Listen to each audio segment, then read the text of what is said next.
जो running nose है, कभी कभी ना गला नहीं खराब होता, सिर्फ रनिंग नोज होती है, छोड़ो ऐसे ही बिल्कुल वाटरी ड्रेन हो रहा है, बार बार आप वो टिश्यूज यूज़ कर रहे होते हैं और वो बार बार फेंक रहे, तो उसके लिए मैंने जो आपको हबे शफा बताई है, यानी ये गोलियां मैंने आपको बताई है, सिर्फ सुबह दोपहर शाम एक एक गोली बना के विद इन 1 डे 100% क्लियर हो जाता है।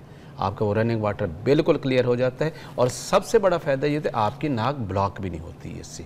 इससे बाकी आप एंटी एलर्जी दवाइयाँ लेते हैं तो आपकी नाक ब्लॉक हो जाती है, तो इससे ऐसा भी नहीं होता और बिल्कुल आप हेल्दी फील करते हैं। और कुछ ऐसी खांसियाँ होती हैं जिसकी वजह से ना आंखों में आंसू आते हैं, इतनी जोर की चुभन होती है गले के अंदर ना, एक चुभन सी लगती है, ऐसा करंट वाला वायर किसी ने सेंटर गले में ऐसे बार बार गले इरिटेट हो रहा होता है और जब इरिटेट उसके बाद खांसी होना शुरू हो जाती है, तो इसको हम और जितना रोको उतनी और ज़्यादा इरिटेशन होती है उसके अंदर गले के अंदर। तो उसके लिए मैंने आपको बताया था कि यहाँ पर सुहागा, मलट्ठी और रेवंत खताई, जस्ट आप ये 3 चीज़ें बराबर ग्राइंड कर लें और चाय वाली आधी चम्मच सुबह दोपहर शाम के फौरी तौर पर इमीडिएटली गले की इरिटेशन है वो ख़त्म हो जाएगी और आपकी खांसी उसी टाइम क्लियर हो जाएगी। कुछ लोगों का बलगम की वजह से नाक और जो साउंड है ना वो साउंड क्लाउड बिल्कुल बंद हो जाते हैं जी, उसका बच्चों में खास तौर पे अंदर फंसा हुआ बलगम होता है नाक, जिससे हम कहते हैं कि इन लोगों की आवाज़ ही बंद हो रही है। वोकल कॉर्ड जो होता है वो इन्फेक्शन जो है हमारे गले से हमारे वोकल कॉर्ड तक चली जाती है, जो यहाँ से आवाज़ नहीं पैदा,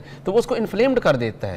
जब वो इन्फ्लेम्ड होता है तो आवाज निकालना ऐसा लगता है जिससे हॉर्सनेस हो रही है, आवाज बैठती जा रही, बोलना चाहते तो नहीं बोल रहे हैं। तो उसके लिए भी यही फार्मुलेशन मैंने बताई है जो आपके गले की इरिटेशन को इन्फ्लेमेशन क्लियर करती है, ये आपकी वोकल कॉर्ड्स की इन्फ्लेमेशन भी क्लियर करेगी और वही आपने इसमें लेना है सुहागा, मलट्ठी और रेवंत खताई वाला फार्मूला। तो इससे लाहौर से अस्सलाम वालेकुम। वालेकुम अस्सलाम। कैसी हो मेरा जी? अल्हम्दुलिल्लाह। क्या पूछना चाहेंगी, क्या मसला है? जी मेरी बेटी है 20 साल को ना साल बाद नजला जुकाम ही रहता है, वो छींके इतनी आती है, सुबह सो के उसकी तो बस छींकती रहती है, उसकी बहुत बुरी हालत होती है। कितने साल की है?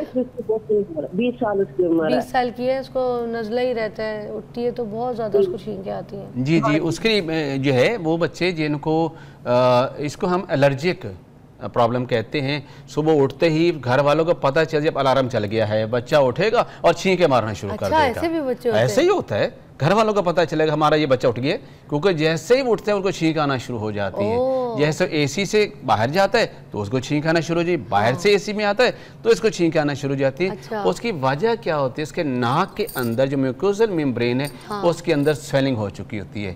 और हमारी तिब का कामयाब तरीन एक ही फार्मूला, अगर 2-3 माह वो माजून इस्तेमाल कर ली जाए तो जितनी पुरानी क्यों ना ये एलर्जी का प्रॉब्लम हो रही हो, जिससे स्नीजिंग हो रही है और ये सारा मतलब वो है हम अतरीफले कशनीज़, इसी नाम पे मार्केट में मिल जाती है। हमदर्द, अजमल, करची और कोई भी फार्मेसी इसको बना रही है, वो लेके आधी चम्मच सुबह आधी चम्मच इस्तेमाल करें, लेके 3 माह रेगुलर इस्तेमाल करें तो पुराना से पुराना ये एलर्जी वाली प्रॉब्लम 100% ठीक हो जाती है।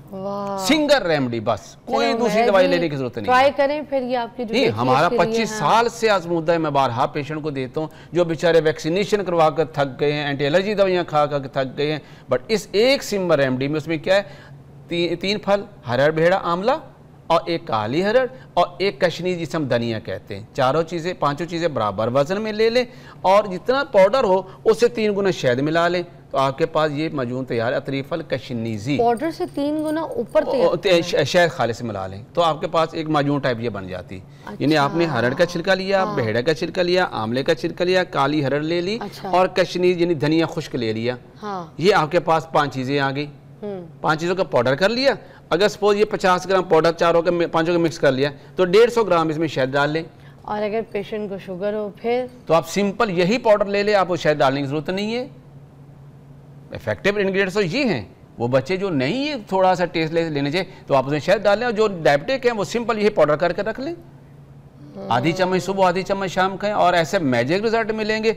हैरान रह जाएंगे जिन बेचारों के बाल सफ़ेद हो चुके हैं ऐसे नज़ले की वजह से कि छींकें आके, वो भी ठीक हो जाती है इससे। अच्छा इसहाक साहब, ये जो नज़ला गले में गिरने की वजह से ना लोगों के बाल सफ़ेद हो जाते हैं, उसका क्या इलाज है? उसकी यही तो बता रहा हूँ, गले में क्यों गिरते हैं। ऐसे लोगों के नाक के अंदर पोलिप्स बन चुके होते हैं जिसके ये बेचारे बार बार ऑपरेट करवा रहे होते हैं। इनको अगर यही फार्मूला जो मैंने अतरीफल कशनीज़ी बताया है, जिसमें हरड़, भेड़ा, आंवला, काली हरड़ और धनिया खुश्क चारों पांचों चीज़ों का पाउडर करके आधी आधी चम्मच सुबह शाम लें तो बगैर ऑपरेशन के नेज़ल पोलिप्स ठीक हो जाते हैं, नाक में बने हुए गदूद ठीक हो जाते हैं। ये PND प्रॉब्लम जिसे पोस्ट नेज़ल ड्रिपिंग हम कहते हैं, जिसे तिब्बती हम केरा कहते हैं, ये 100% ठीक होता है। केरा भी ये इसी को केरा कहते हैं, इसी को PND कहते हैं, पोस्ट नेज़ल ड्रिपिंग। क्या नज़ला अगर ज़्यादा बढ़ जाए तो ये हड्डियों को भी आपके जिस्म के ख़राब करता है, ये बताना है? यकीनन आपकी इम्यूनिटी को जब डिस्टर्ब करेगा और आपको बार बार ये चीज़ें हो रही होंगी तो आप वीक तो होते चले जाएंगे, आपके पूरे ऑर्गन ही वीक होंगे। सारे आपकी हड्डियां तो वीक होनी होनी है। हमारे हड्डियों के लिए बड़ा नुकसानदेह, नज़ले को लंबा नहीं छोड़ सकते। अगर हम कब्ज़ को उम्मुल अमराज कहते हैं तो केरे को या नज़ले को हम अब्बुल अमराज कहते हैं। ये अमराज का बाप है कब्ज़। अगर अब्बुल अमराज, अगर कब्ज़ को हम उम्मुल अमराज कहा कि अमराज की माँ है तो नज़ला जो है वो अमराज का बाप है। उससे बहुत सारी प्रॉब्लम्स आगे चलेंगी आपको।